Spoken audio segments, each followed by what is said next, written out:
really vibrant people walking around. It's just a great atmosphere. I think it's a great message. I think it gives people creativity and freedom to say fun and political things at the same time and get a strong message across. Going to my first Pride quite a few years ago, it was a very different experience. And when I first saw the parade, I was amazed at the energy and the scale of it, but I was also equally slightly dismayed by how little of the London media really seemed to engage with it outside of the gay community. We knew going into this year that we needed to raise the bar. What was brilliant about the Freedom 2 campaign was the way that it caught everybody's imaginations. We wanted to create a theme that enabled people to celebrate and campaign. And so Freedom 2 enabled people to celebrate the freedoms won, freedom to marry, freedom to be a family, but also campaign, so the freedom to be free of bullying.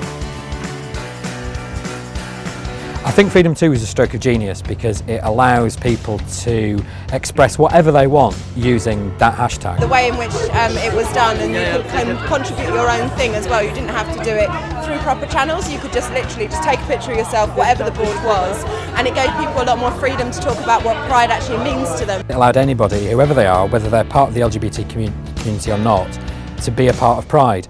Pride gets criticised for being not political, not enough of a party, too much of a party. Freedom 2 allowed you to put forward your own view of Pride and make Pride whatever you wanted it to be.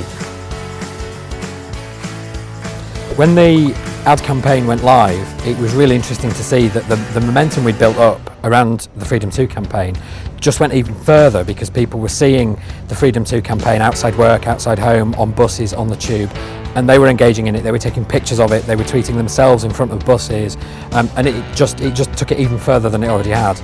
To be able to show that theme on digital escalator panels and cross-track projection on London buses took it to a whole new level.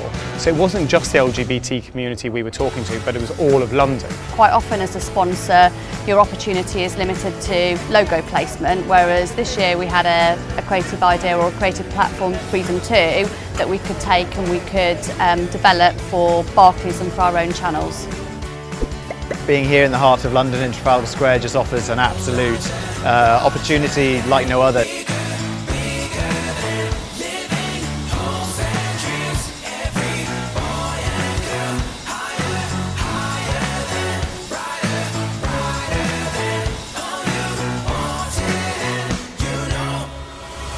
CNET enabled people participating at the event to film content and actually have that content shown as part of the Pride in London advertising campaign.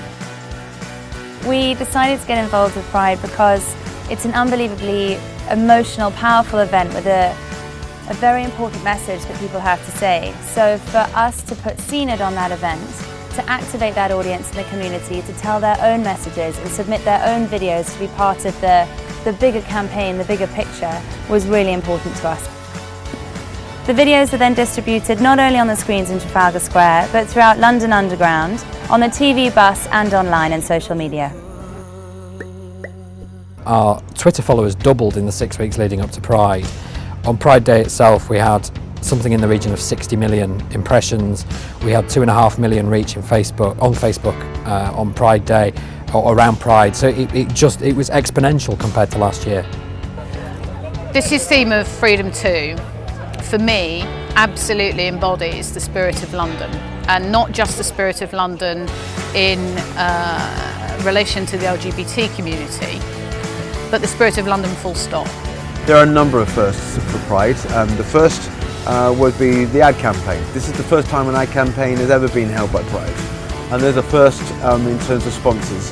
This is the first time that Pride has ever attracted this number of sponsors on this calibre, on this level. It is about freedom. Freedom of choice, freedom about who you are, who you want to love, how you want to dress, who you want to be. Freedom to be proud of your sexuality. And my freedom too is to be treated without prejudice. Freedom to love. Freedom to, yes, what did I say? Freedom to be yourself, I think I said, yeah. Yes, great. Do you know what? Just freedom to be me, and I think that's all we want. I think the coolest thing you can be is yourself.